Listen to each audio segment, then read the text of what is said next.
Halo, Assalamualaikum warahmatullahi wabarakatuh. Teman-teman semuanya, Alhamdulillah kemarin kita baru aja mengadain kopdar dengan para UMKM di Pekanbaru dan di beberapa wilayah lainnya. Perkenalkan, saya Coach Didi, profesional business coach yang membantu banyak pengusaha untuk melipat gandakan omsetnya. Di sini adalah program bantuan saya untuk UMKM di masa pandemi. Mungkin di antara Bapak Ibu semuanya ada yang kehilangan semangat, ada yang merasa down ketika berbisnis, apalagi terpa pandemi, kemudian bisnisnya hancur. Nah, ini di part pertama saya akan membahas tentang mindset seorang pengusaha. Apa bedanya pengusaha dengan karyawan? Kok rasanya kita lihat enak banget ya mereka yang berseragam dapat gaji yang jelas pasti. Tapi Bapak Ibu semuanya nggak perlu khawatir. Karena saya akan mengupas betapa nikmatnya, betapa bersyukurnya kita di tengah COVID-19, justru bisnis kita meledak asalkan kita punya mindset yang benar. Webinar ini akan terbagi beberapa part dan khususnya di part pertama, Bapak Ibu semuanya akan mendapat pola pikir seorang pengusaha, ya, bagaimana kita yang berdarah-darah membangun bisnis ini nggak akan sia-sia. Tonton video lengkapnya di sini selama lebih kurang 40-an menit, ya. Sampai jumpa di video kita. Kalau seandainya jaringannya memungkinkan, silakan diaktifkan kameranya biar kita sama-sama mengenal. Jadi Coach Didia juga nanti mengenal dan mana tahu jumpa di jalan atau jumpa di tokonya, kita nggak tahu nih ownernya siapa atau di tempat usahanya siapa. Nah, mungkin Coach Didinya sudah siap. Sebenarnya kita bakalan mulai materinya, bakalan kita mulai yang temanya yaitu bongkar cara profit meningkat dan meningkatkan bisnis dan mengembangkan bisnis di masa pandemi. Nah, mudah-mudahan Bapak Ibu semuanya sudah standby di depan laptop atau handphonenya masing-masing biar materi yang luar biasa ini dapat Bapak Ibu serap ya, dan nantinya setelah webinar ini mudah-mudahan dapat diaplikasikan di usahanya. Nah, mungkin kepada Coach Didi dipersilakan dengan segala hormat. Baik, alhamdulillah. Alhamdulillahilladzi bi ni'matihi tatimmus shalihat. Alhamdulillah. Oke. Bismillah. Segala puji bagi Allah Subhanahu wa taala yang dengan rahmatnya, dengan kasih sayangnya kita bisa bertemu di pagi hari ini ya, walaupun sudah molor jam 10.22. Seharusnya kita mulai tadi di angka jam 9 jam 9.50 ya atau jam 10. Tapi ya biasalah ya kalau memang orang Indonesia saling tunggu menunggu karena tadi banyak juga yang saya dengar dari panitia ada yang baru masuk, ada yang bla bla bla, ya kita berharap semuanya bisa mengikuti dan tidak ketinggalan. Tentu rahmat dan kemudahan dari Allah ini patut kita syukuri ya Bapak Ibu semuanya, karena acara hari ini tadinya hampir gagal, hampir tidak terlaksana gitu ya. Yang pertama karena kondisi kesehatan saya dan kondisi kesehatan keluarga saya, karena ayah mertua saya, Bapak Akhir, itu dirawat di RS Syafira di Pekanbaru ya, dan perawatannya cukup intensif karena kemarin sempat masuk ke UGD dan kemudian sempat mau dilarikan juga ke ICU, tapi alhamdulillah sekali lagi dengan izin Allah ya beliau sudah semakin membaik, dan juga ini berkat komitmen dari teman-teman semuanya dengan Pak Ramon, Bu Leli ya, ada tim Warung Segar yang luar biasa mensponsori juga acara ini. Dan tentunya apa yang kita investasikan pada hari ini nggak akan sia-sia. Karena kita mulai dari niat yang tulus untuk membantu UMKM. Ya. Baru masih seger rasanya, berapa minggu yang lalu saya dan Pak Ramon dan kawan-kawan semuanya berkomitmen ya untuk kita memberikan bantuan kepada UMKM berupa webinar atau kopdar dengan harga yang murah, bahkan ada beberapa yang kita masukkan dengan gratis gitu ya. Tujuannya adalah mungkin ini yang bisa saya bagikan, ini yang bisa saya sumbangsikan untuk Bapak Ibu semuanya ya, dan mudah-mudahan Allah mengampuni dosa-dosa saya, Allah mencatat ini sebagai amal soleh kita semua. Dan ketahuilah Bapak Ibu bahwa amal yang paling besar pahalanya adalah sedekah. Ya, dan saya berharap setelah Bapak Ibu ikutin webinar hari ini, kita bersedekah sebanyak-banyaknya ke saudara-saudara kita. Boleh dibagikan ilmunya, boleh ditularkan ilmunya, boleh disedekahkan uangnya juga, bentuk dari rasa syukur. Karena yang mau saya bagikan ini dahsyat banget Bapak Ibu semuanya. Ya, resikonya adalah omset kita bisa naik berkali-kali lipat. Nah, itu resikonya ya. Oke, jadi enak ya resikonya, Imam ya. Ya, resikonya menguntungkan. Jadi kalau nggak berkali-kali lipat itu salahnya sendiri gitu ya. Kenapa nggak dipraktekkan? Baik. Selawat beriring salam kita hanturkan kepada Nabiullah Muhammad bin Abdullah Sallallahu Alaihi Wasallam yang dengan keringat, cucuran air mata, tumpah darah beliau dan ketulusan beliau serta keikhlasan beliau dalam berdakwah sehingga alhamdulillah hari ini kita bisa memeluk agama yang mulia ini. Kita bisa berada di dalam tauhid, di dalam agama yang lurus dan konsisten menjalani agama yang mulia ini. Meski banyak kekurangan di sana sini dari kita, meski banyak fitnah akhir zaman yang menyerang kita, tapi kita minta sama Allah Subhanahu wa taala untuk kita dikonsistenkan. Ya, dikonsistenkan hingga akhir hayat kita sehingga kita bisa meninggal dalam husnul khotimah. Baik. Sesuai dengan temanya, Bapak Ibu semuanya, bahwa hari ini kita akan membahas bagaimana cara meningkatkan profit. Ingat, yang ditingkatkan adalah profit, bukan cuman omset. Karena kalau omsetnya meningkat, tapi profitnya tidak meningkat, akhirnya omsetnya gede, untungnya saiprit, gitu ya. Nah, itu yang kita tidak mau. Baik, yang pertama, saya sarankan dulu, ini kita buka mindset, ya, bahwa kita rubah mindset kita dari yang tadinya bisnis itu asal jualan, menjadi bisnis ini adalah pertempuran yang sesungguhnya, peperangan yang sesungguhnya. Ini kita sedang perang. Namanya perang, itu kita butuh stamina yang panjang, kita butuh mindset yang benar. Ya. Jadi ini bukan main-main, bukan cuma sekedar buka usaha, jajal gitu ya, dagangannya, rekrut anggota, ya udah tinggal kita duduk, nunggu. Karena apa? Karena banyak banget pengusaha yang salah kaprah tentang bisnis. Coba Bapak Ibu semuanya, pernah dengar nggak? Pernah lihat nggak? Ada pengusaha yang gitu-gitu aja. Yang 2 tahun yang lalu omsetnya di situ-situ aja. Ya, atau bahkan 5 tahun yang lalu, atau bahkan sampai ke generasi berikutnya, dagangannya masih itu-itu saja, bisnisnya masih itu-itu saja, dan dia terjebak untuk ngurusin bisnisnya dari A sampai Z. Yuk, pernah lihat nggak? Pernah lihat nggak di sekeliling kita? Yang dia, kalau boleh kita lihat ya, misalnya nih pengusaha kuliner, dia duduk di kasir gitu kan ya. Atau kalau dia pengusaha kain, ya udah dia ikut jagain juga. Kalau dia tinggal, ya tinggal juga bisnisnya. Kalau dia sakit, sakit juga bisnisnya. Gitu ya. Ini mulanya dari mindset.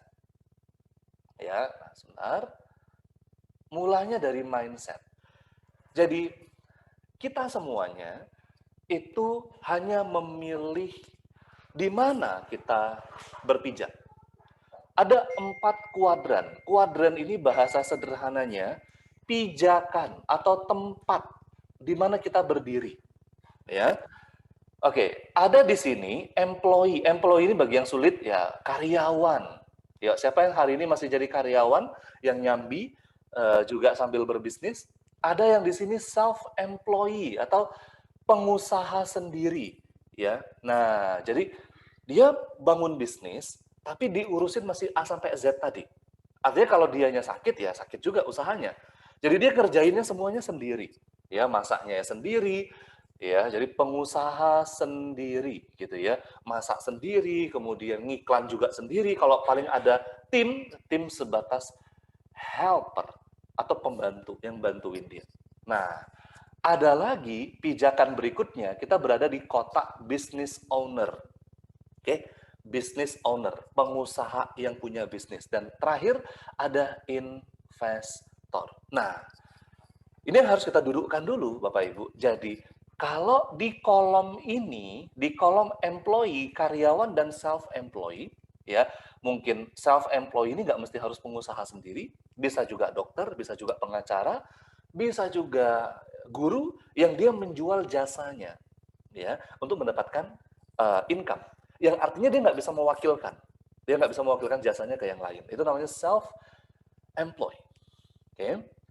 Pola kerja di sini, ini adalah ini kerja baru dapat uang. Kerja dapat uang. Jadi kalau uangnya mau diperbesar, kerjanya yang diperbesar. Jadi buka prakteknya yang diperlama. Atau kerjanya yang lembur, gitu ya. Itu kalau di employee dan self-employed. Sebentar, saya inikan dulu ya. Oke, saya ulangin ya. Ini tadi polanya kerja dapat uang. Tapi kalau yang di sini pola kerjanya business owner dan investor kerja bangun aset, aset ini yang menghasilkan uang. Oke. Aset ini yang menghasilkan uang. Nah, aset itu apa?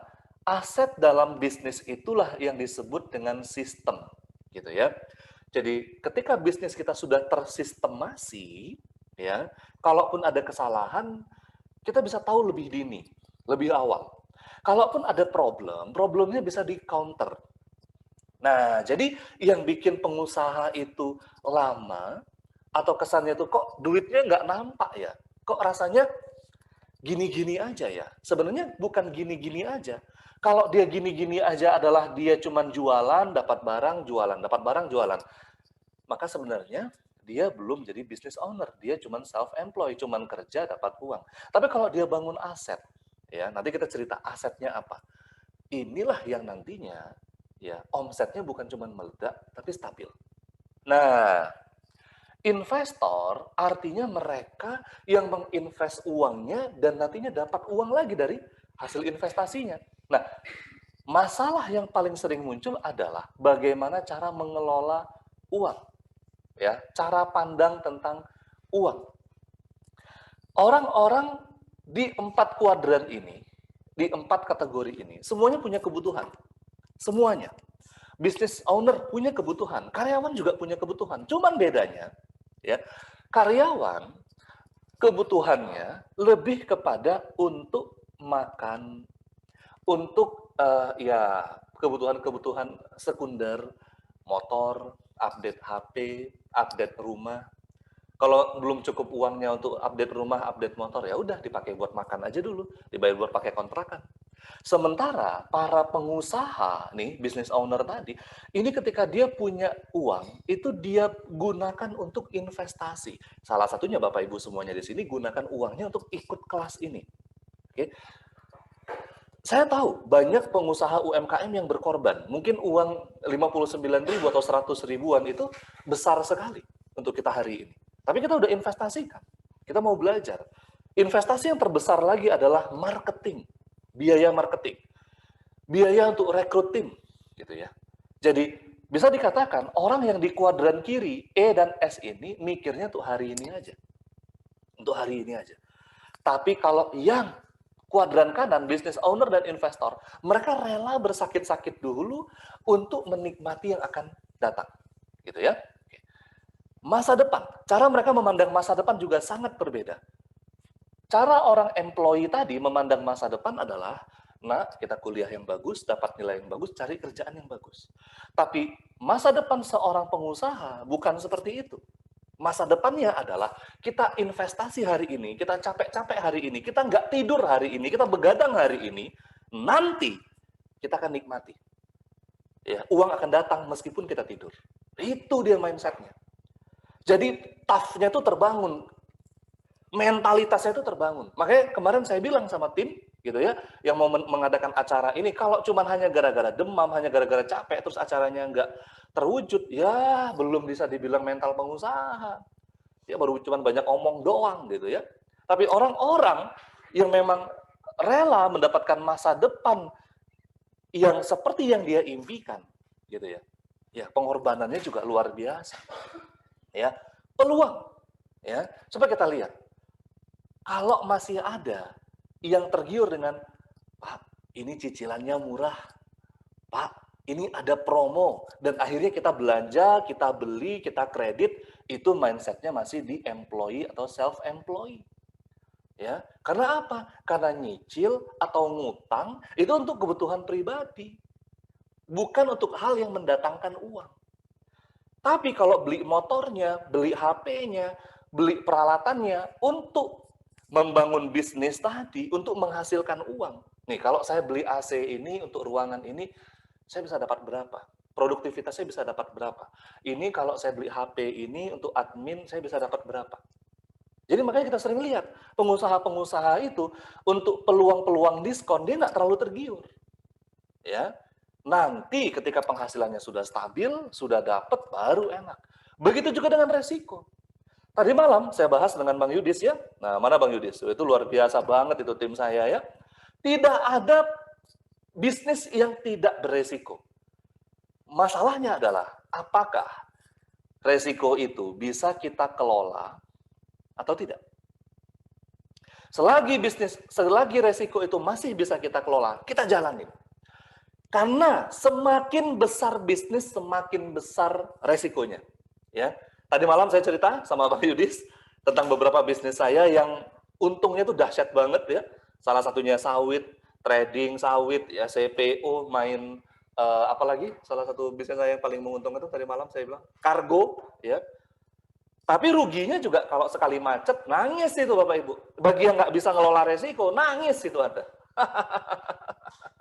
Ya, jadi mental kita itu cuman diukur dari seberapa besar kita mengelola resiko itu. Kalau cuman kemudian Anda rugi hari ini, iklan, terus hasilnya belum maksimal, Anda patah, kemudian Anda nggak semangat, Anda ngerasa, iklannya nggak menghasilkan, waduh, ya, dilupakan aja, Bang Imam, maaf, dijadikan admin untuk... Ya, ini nggak ada isinya, Mak. Ini nggak ada isinya. Duh, Masya Allah, itu gemes banget ya dengar suaranya ya.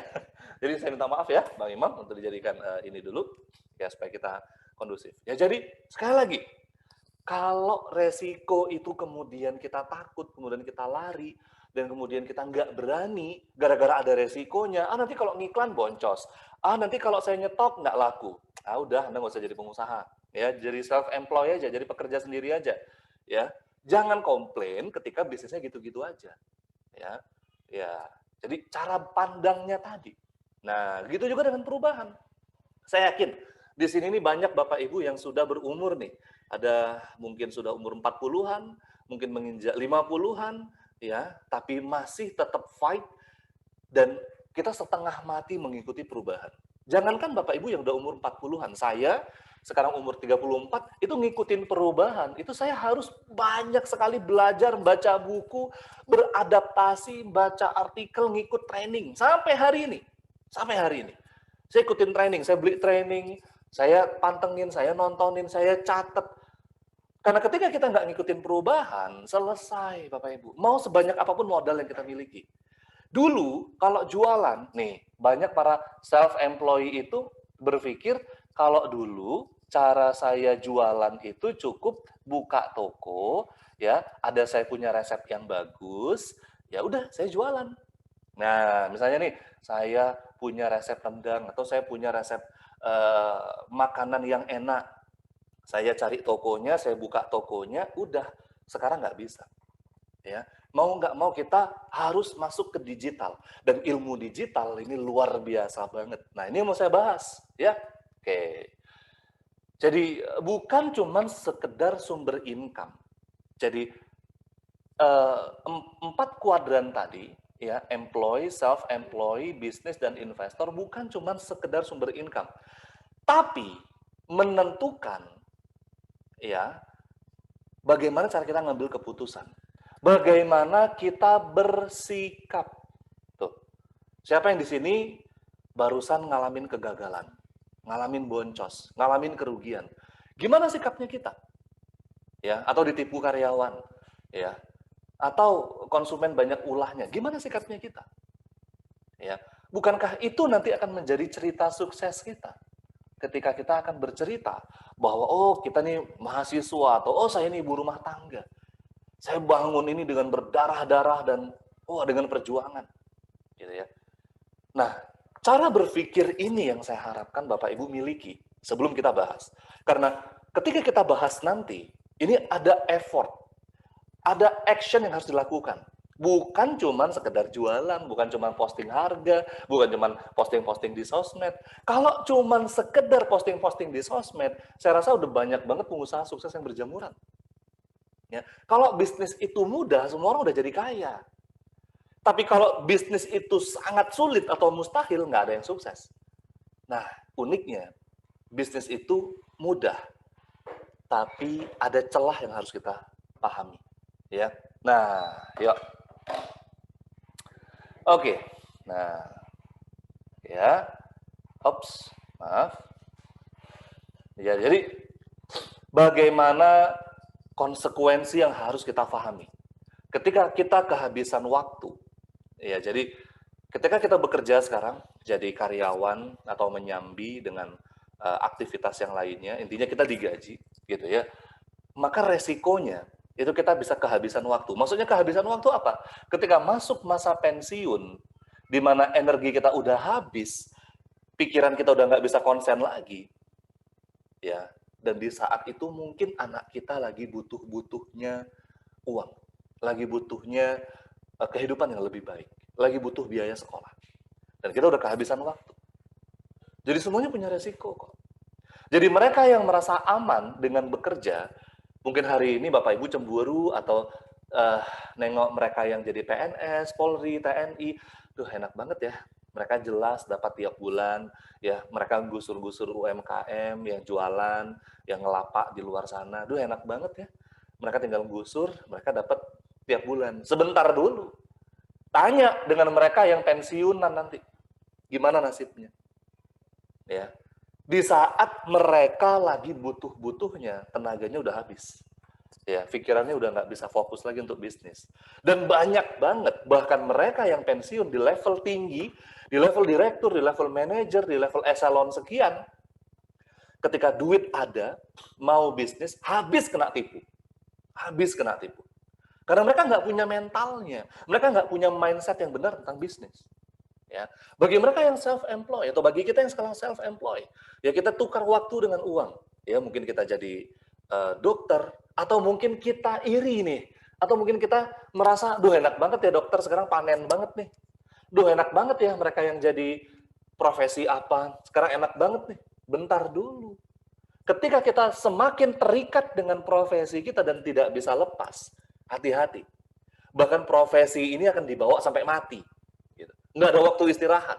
Karena nggak ada yang bisa menggantikan kita, kecuali diri kita sendiri. Semakin ahli kita, semakin jago kita, semakin kita nggak bisa digantikan. Semakin kita diperbudak dengan pekerjaan kita. Gitu juga dengan yang bisnis. Bapak Ibu semuanya yang membangun bisnis hari ini, ya ketika kita berdarah-darah membangun bisnis, ya kita harus investasi uang, kita bahkan mungkin pinjem uang untuk mendanai bisnis kita. Bahkan mungkin kita malu gitu untuk ketemu dengan orang karena utang kita udah segunung nih. Enggak cuma Bapak Ibu, semua pengusaha juga merasakan itu. Tapi ingat, hasil yang manis itu semakin manis ketika kita berdarah-darah. Bukankah surga itu milik mereka yang berkorban? Bahkan pengorbanan paling besar, jihad, dengan darah yang real. Bukankah surga itu diraih dengan sholat malam, yang ketika itu kita capek, ngerasa udah nggak kuat, mau bangun tengah malam, tapi kita harus bangun. Jadi semua kesuksesan dibangun dengan pengorbanan. Ya, investor, ketika kita kehilangan uang, ya, dan saya ngalamin banget, ya, dan itu di situ diuji kekuatan kita, keyakinan kita. Nah, Bapak Ibu semuanya, ya, perbedaan antara pengusaha dengan karyawan tadi. Jadi hari ini kita dudukkan mindset kita bahwa kita nggak perlu iri dengan mereka yang sekarang enak banget di masa pandemi, ya. Wah, senang lah gitu ya. Ngapain susah-susah, ya. Udah terima gaji, jelas kerjaannya jelas. Perhatikan Bapak Ibu semuanya. Pengusaha itu mengejar kebebasan, freedom. Sementara karyawan itu mengejar keamanan yang semu. Ya, sementara kita yang mau dapatkan omset yang besar tadi, kita butuh pengorbanan di awal. Dan mereka bekerja demi keamanan. Dan ini bukan juga keamanan yang seterusnya. Hanya keamanan semu saja. Ya. Jadi uang itu bius yang paling bahaya. Narkoba yang paling bahaya itu namanya uang. Karena ketika kita sudah punya gaya hidup, kita sudah tahu nih uang ini mau dipakai buat apa, enak menikmati uang, itu kita semakin punya rasa takut kehilangan uang. Ya. Jadi coba perhatikan kata-kata mereka yang sekarang ini jadi karyawan. Ah, takutlah. Ah, rasanya belum siap lah. Aduh, rasanya nanti kalau gagal gimana? Ya. Sementara nih yang para pengusaha yang harus dibangun adalah yes, saya bukannya gagal, ini saya mau cari formulanya. Saya mau cari formulanya. Bagaimana formula ini menghasilkan duit banyak dengan pengorbanan yang sedikit. Dengan modal yang sedikit. Bagaimana tim saya loyal. Itu yang kita bangun tuh. Ya. Jadi kehilangan uang, kehilangan tim, kehilangan yang lain, itu bukan jadi masalah. Ya.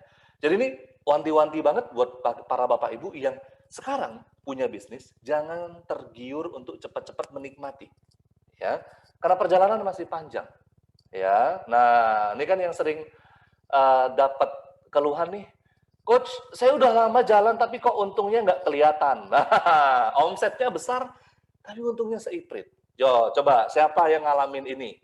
Boleh di chat di bawah, ya. Kalau dibilang omsetnya, waduh, gagah banget gitu, pede kita ngomongin omset, tapi untungnya nggak ada. Atau ngeluh nih, coach, kok jualan sekarang makin susah, ekonomi makin turun. Nah, ya nanti kita lihat, bener nggak sih ekonomi makin turun? Coach, saya harus terus ngejagain toko dan dagangan saya. Kalau nggak kayak gini, ini anak-anak nggak serius jualan. Ya, coba siapa yang ngalamin ini? Boleh dong di chat, ya. Enak ya jualannya si Anu itu. Aduh, omset saya mah segini-gini aja. Ya, faktanya Bapak Ibu semuanya, di tengah Covid pandemi ini banyak sekali orang yang dapat untung berlimpah. Nggak satu dua. Yang jualan hijab, yang jualan kue, yang jualan macem-macem. Banyak banget. Ya. Seringkali saya menunjukkan ke Bapak Ibu semuanya, nih ya, saya buat Instagram, saya buka Instagram. Oke, kita lihat kawan kita nih. Ya. Nah, ini Pak Budi masuk nggak nih ya hari ini ya untuk ikut training. Nah, ini klien kita, ya Pak Budi, toko Sakila. Ya, nah justru di pandemi ini beliau omsetnya naik 5 kali lipat. 5 kali lipat. Tadinya cuma juta, puluhan juta, sekarang mau masuk ke ratusan juta. Ya, ini salah satu teman kita, ya, Pongo. Ya, bisnisnya apa? Les bahasa Jepang. Ya, les bahasa Jepang. Justru makin pandemi ini makin dahsyat nih. Ya, ya, padahal logikanya siapa yang mau ke Jepang di tengah pandemi begini? Yang lebih luar biasa lagi yang barusan tadi saya coaching, ya, namanya Pak Novriko, ya. Beliau ini usahanya retail koper. Logikanya coach, di tengah pandemi seperti ini siapa yang mau beli koper? Tapi justru bisnisnya makin laris. Kenapa? Karena ngerti ilmunya. Belum lagi ada pengusaha yang cuma jualan daster, omsetnya bisa 4 miliar sebulan. Gara-gara pandemi. Ya, yang jualan makanan. Jadi stop blaming. Stop mengatakan bahwa sekarang ekonomi turun. Ini yang bikin otak kita jadinya mandek. Kan dengan alasan-alasan itu, dengar berita sekarang ekonomi turun, daya beli turun. Wah, kalau masih ada seperti itu ya, itu saya pikir ya nggak perlu ikutin training ini ya. Nggak perlu ngikutin webinar ini. Kita lihat di Google Trend. Google Trend adalah bukti bahwa masih tingginya permintaan konsumen terhadap sebuah barang. Kita lihat. Ya. Kita lihat permintaan konsumen terhadap apa? Misalnya AC. AC. Nah, wah, wow banget, banyak banget ya. Banyak banget, ya. Kenapa saya buat AC ini? Karena ada salah satu peserta kita, Pak Abioga, yang jualan AC, ya, jualan di mana Pak Abioga ya? Halo Pak Yoga? Ya, ada water heater, Balikpapan, Coach. nanti siang tuh kita mau coaching sama Pak Abioga ya. Waduh, water heater masih belum. Coba pemanas air. Oke, kita harus ketemu kata kunci yang bikin ini elektronik. Oke, kita cari kata kuncinya yang sebenarnya itu hoax aja bahwa sekarang ini daya beli lagi rendah. Ya, coba kita tulis rendang. Oke, wah rendangnya tadi kemarin meningkat banget nih, ya. Coba kita buat kuliner. Berarti AC ini masih jos banget nih Pak Yoga ya.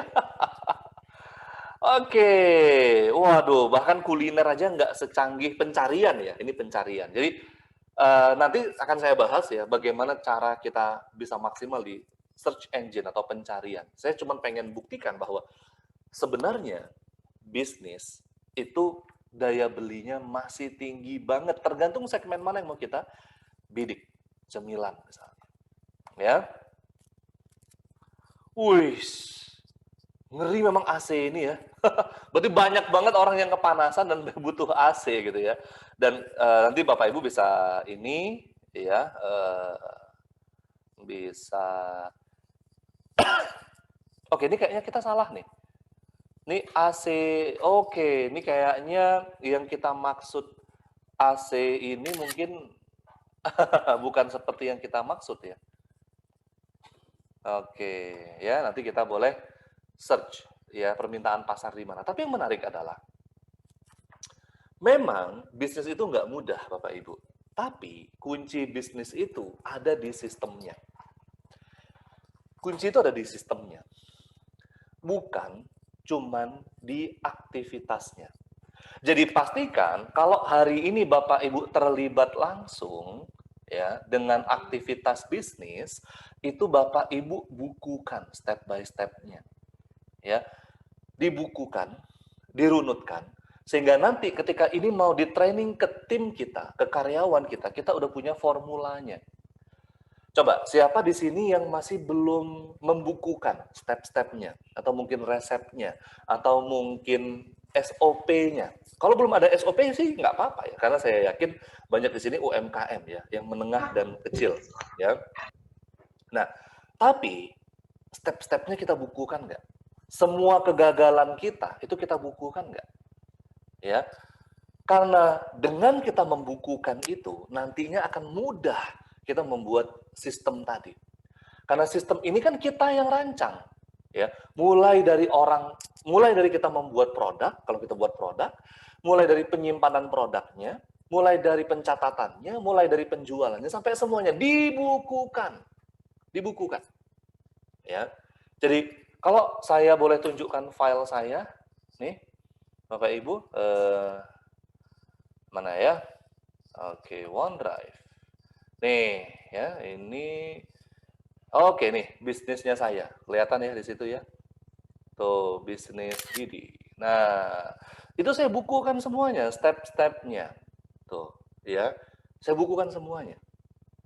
Jadi kalau bagi Bapak Ibu ada yang belum ngerti tentang komputer atau belum terbiasa, pakai buku biasa nggak apa-apa. Yang penting tahu caranya. Saya punya, bukan punya, ini ya, ini teman ibu saya juga udah cukup dekat ya. Beliau itu jualan sate Padang. Jadi kalau orang tua saya kan ya orang Minang gitu ya, jualan sate Padang larisnya minta ampun, ya, larisnya minta ampun. Tapi sayangnya karena nggak dibukukan tadi sistemnya, ketika bapaknya sakit, nggak ada yang bisa melanjutkan, nggak ada yang bisa membuat sate seenak bapaknya tadi, ya. karyawannya jadi compang-camping. Padahal anaknya bagus, ya, menantunya bagus, semuanya bagus, ya, orangnya orang jujur.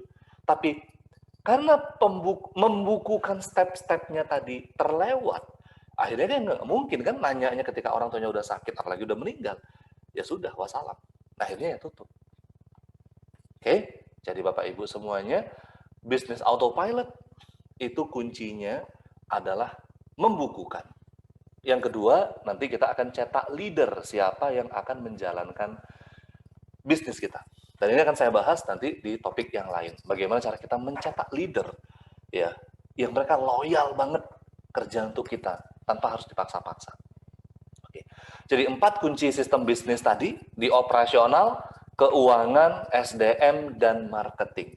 Ini untuk bisa autopilot harus ada orangnya. Harus ada orangnya yang menjadi leader, pemimpin. Dan kemudian harus ada proses yang dibukukan, proses yang sudah terbukti, berhasil. Oke? Jadi dari sekarang, Bapak Ibu, dibuka mindset-nya bahwa untuk omsetnya besar, omsetnya meledak, tidak cukup kita sendiri yang menjalankan bisnis. Karena kalau cuma kita sendiri, ya terjebaknya kan di situ-situ lagi. Nanti terjebaknya di self-employed. Oke? Kita lanjut ke materi yang inti. Jadi begini, Bapak Ibu semuanya, yang dibukukan itu, yang ditulis, tulisannya jelek nggak apa-apa, ya, karena nggak ada yang nilai juga, ya, nggak ada guru bahasa Indonesia yang monten gitu, ya. Yang penting dibukukan step-stepnya. Dan ini jadi PR ya. Nanti bagi yang serius, saya kasih bonus coaching lagi, ya, karena 1 jamnya saya tuh nilainya 3 juta. Ya, Bang Imam ada vouchernya nggak? Oh, nggak ada ya. Oke, nanti. Oke, ini karena terbatas banget, jadi nanti akan dikondisikan, ya. 1 jamnya 3 juta. Bagi Bapak Ibu yang memang ngerjain PR dan serius, saya kasih free. Ya, karena ini bentuk support kita kepada UMKM. Nggak mesti harus bayar semahal itu. Jadi apa yang dibukukan, Coach? Yang pertama, bagian purchasing tadi. Purchasing itu apa, Coach? Bagian membeli bahan baku. Beli bahan baku, pengadaan bahan, pengadaan barang, gitu ya, dengan konsumen, gitu, dengan vendor, itu bagian purchasing. Ya, oke, ternyata masih ada yang tersisa, ya, 1 voucher lagi tinggal. Voucher bagi yang beruntung nanti ya, yang penting dikerjain PR-nya. Apa yang dikerjain, Coach? Berapa lama purchasing tadi, gitu ya, waktunya? Siapa yang ngerjain? Kalau hari ini kita baru yang sendiri yang ngerjain. Kemana pembelian barang tadi? Siapa supplier-supplier kita? Itu dibukukan. Ya, itu dibukukan. Ya, silakan Bang Imam dibantu untuk di-mute siapa-siapa dikontrol ya trafficnya. Baik. Selanjutnya, kan tadi kita beli bahan baku nih, bahan baku kemudian diolah. Mungkin kita masak, mungkin kita membuat produk. Nah, setelah dibuat produknya, ada namanya inventory. Inventory ini adalah gudang, bagian pergudangan. Atau kalau bagi yang Bapak Ibu produksinya makanan atau produksinya baju atau memang ada bagian produksi, di bagian produksinya juga dibuat. Kalau ini kan saya memberikan contoh kalau bisnisnya itu berupa dagang, misalnya dagang baju, ya udah, berarti beli dari supplier, terus kita simpan di gudang kita, ya. Nah, di bagian gudang ini bagaimana langkah-langkahnya? Berapa lama masa penyimpanan barang kita? Ya. Kemudian dari mana kita tahu stoknya? Ya. Kemudian masuk lagi divisi produksi. Ini bisa dibalik, Bapak Ibu. Ini bisa dibalik. Boleh produksinya di atas atau produksinya di bawah. Kalau memang kita produksi makanan atau produksi tertentu. Jadi di sini inventory ini ada barang mentah. Dan ada barang setengah jadi dan ada barang jadi. Itu. Jadi dibukukan. Dibukukan. Nanti ketika kita membukukan ini kita bisa melihat dari helikopter view. Dari sisi luar. Oh, ternyata nih bisnis saya ini kerjaannya tuh begini ya. Oh, ternyata nih sebenarnya nih saya nggak perlu memperbesar inventory. Saya bisa memangkas ini. Ini yang kita lakukan dengan klien kita Warung Segar. Nah, mana nih Warung Segar nih, startup yang luar biasa banget nih. Ya nih salah satu klien kita yang sekarang sebentar lagi valuasinya akan menyentuh 20 miliar. Yeay. Ini ya Warung Segar ya. Nah, yuk yang di Pekanbaru boleh belanja. Yuk di-download dulu. Tapi downloadnya harus di Android ya. Kalau di iPhone belum ada. Ya, karena saya sekarang nggak punya Android. Oke, nanti mudah-mudahan sebentar lagi akan ada versi iOS-nya. Nih, Warung Segar, ya. Nah, ini contoh nih, gedungnya mereka, warehouse-nya. Ini makan biaya yang luar biasa banget untuk sewa gedungnya, ya, untuk inventorinya. Nah, ketika kita bukukan tadi, kita lihat dari helikopter view, kita lihat secara umum, ternyata inventory ini bisa disiasatin. Ternyata kita nggak perlu gudang yang gede, sehingga bisa menekan cost, ya, menekan biaya, gitu ya. Jadi aplikasi Warung Segar ini adalah belanja online langsung, gitu. Yuk, silakan di-download. Yang belum download, silakan download. Ada promo nggak nih dari Warung Segar buat Bapak Ibu yang di sini? Ada Coach. Nah, apa tuh promonya? Nanti buat teman-teman yang ikut webinar ini pas udah download nanti boleh japri saya. Boleh japri nanti langsung dikasih promonya. Langsung dikasih promo ya. Kasih nomor dong di bawah, dikasih nomor. Oh iya, saya chatkan di grup chat. Iya, jadi ini Warung Segar, saya mohon maaf ya Mas Rio ya kalau kita cerita sedikit. Ini boleh, salah satu Coach. masalah yang omsetnya gede tapi untungnya seiprit. Karena habis hanya untuk menyetok barang. Hanya habis untuk menyimpan barang. Beli dengan supplier. Ngirim dengan yang lainnya. Nah, dan setelah kita petakan ulang, setelah tadi ditulis ulang, kita bisa lihat, oh ternyata dengan supplier itu kita nggak mesti harus DP dulu, nggak harus beli dulu. Ya, nah, itu panjang ceritanya ya. Nanti udah sampai ke dapurnya Warung Segar ya. Nah, ya, baru masuk ke divisi marketing. Nah, kemarin juga kita petakan ya, untuk Warung Segar, oh ternyata selama ini nih, Warung Segar ini jual ke marketingnya ada business to business. Business to business itu juga jual ke restoran-restoran atau warung-warung. Tapi kan Coach, mereka warung-warung ini minta harga yang murah banget. Bentar dulu. Warung mana yang minta murah banget? Ternyata setelah kita petakan, warung yang minta murah banget itu warung kelas C. Warung-warung yang fast moving, warung-warung yang di perumahan-perumahan. Ternyata ada warung-warung kelas B yang mereka ini jual barang premium, yang mereka rela membayar harga sedikit di atas, tapi barangnya memang bagus.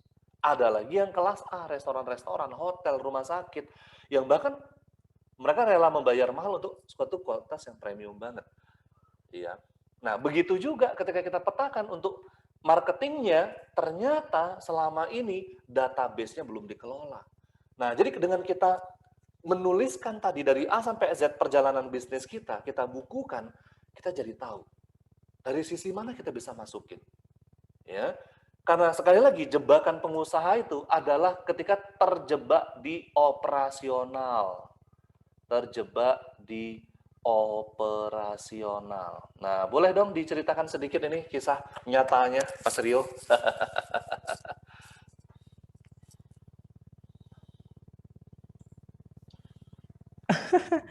Ya, panjang sih ceritanya. Karena alhamdulillah sekarang Warung Segar udah masuk tahun ketiga ya, Bapak Ibu semuanya. Udah masuk tahun ketiga, jadi udah berjalan 2 tahun. Nah, jumpa Coach Didi itu baru sekitar 3 bulan yang lalu.